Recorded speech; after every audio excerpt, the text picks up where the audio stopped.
dog you what I need. Right, yeah. I really need China. China. China. China. China. China. China. I really need China. China. China. China. What's up, y'all? It's me, it's Mel with the Lip in the Gap, Mel, the Lipstick Diva. Y'all know I always got something going on. Mel always got something going on, y'all. Lord have mercy, this life, this thing you call life. But that's all of us. We always got things going on.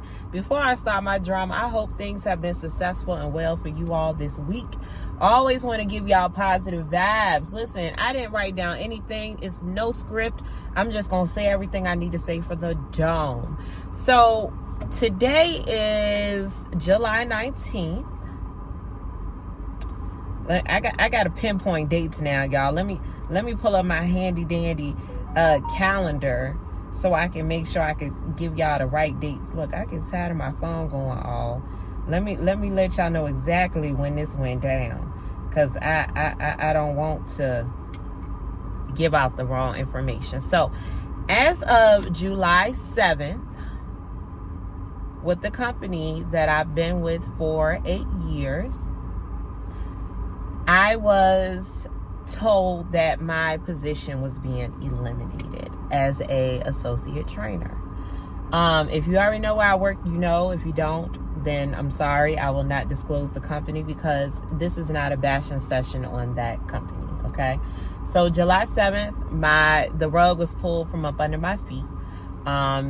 You know, I was at a point in my career where I was pretty much happy to come to work because I was in a project role, being a people leader.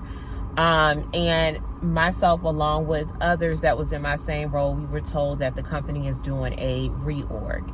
And if you have worked for corporate America, you know what the reorg, that's AKA let's crunch some numbers, let's get rid of positions that really don't do us no good right now, money-wise.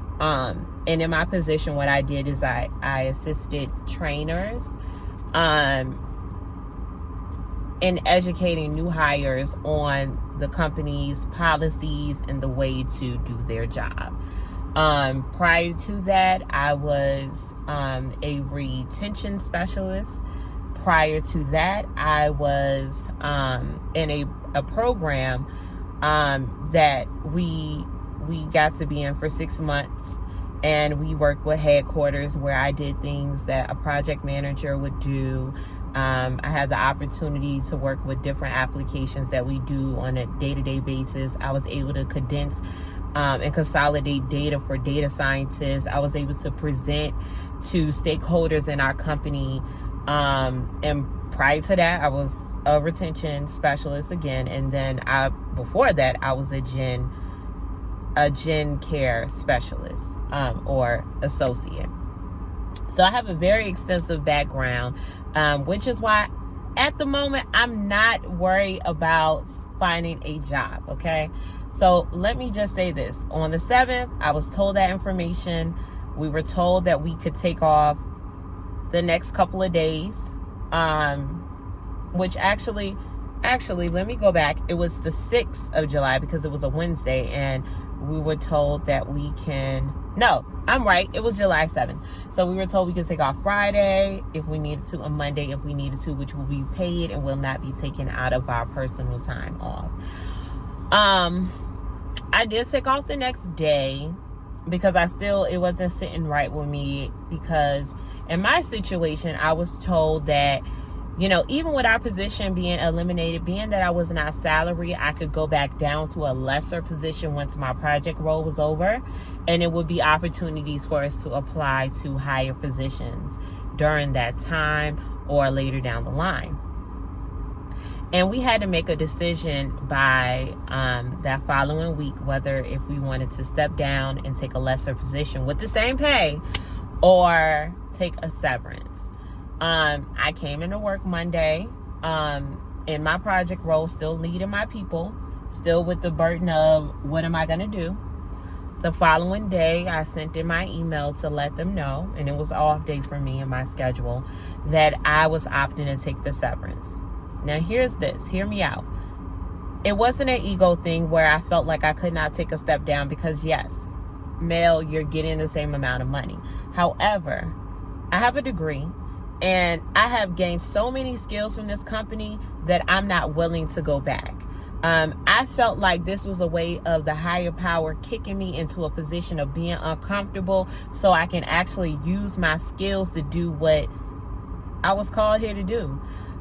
During this period of time, listen, y'all, the great news is I'm still getting paid regular. I'm getting paid like every 2 weeks, like I should. And then I will get my severance. I looked at my email through and through, trust me, to see what the stipulations were. And the money was looking right.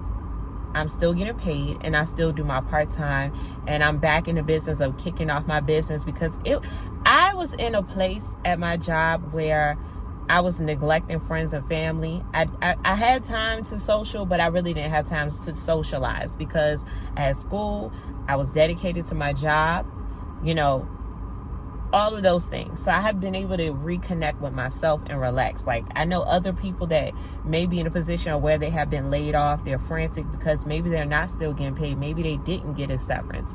And I pray for them. But this is actually a moment for me to sit back and think about what I actually want to do. Because there's so many opportunities out there that I could take advantage of. But I'd rather not jump out into the work field just yet. What have I been doing? I've been still doing my part-time job, which is stressless. You know, thank God I still have health insurance until the end of September. I've been still in therapy. I've still been doing school. I'm going to be applying for government assistance for school through FAFSA because after these 2 classes, they will no longer pay for school. Man, y'all, I've been, like, since then, I've been a ball of emotions, just being real. Like, I hope this video reaches someone and they feel a lot better about their situation if they're in the same boat as I am. I've been able to sit back and cry. I've been able to sit back and think. I've been able to sit back and lay out all the skills I have to say to myself and build myself back up to say, you know, girl, you got a lot of skills. You know how to interview. You know how to sell yourself. So that's not a situation that I'm in where I know, like, I can't find a job. Because when I tell you, even though people are being laid off, it's still a lot of companies hiring, whether it's entry level or higher up. So I'm looking at a couple of things. I'm looking at working in my degree profession, which I'm just trying to get my foot in the door so I can get some experience with healthcare administration. I will be getting my healthcare management degree in August. Because I was able to fast track some of my class so I can graduate a little bit earlier.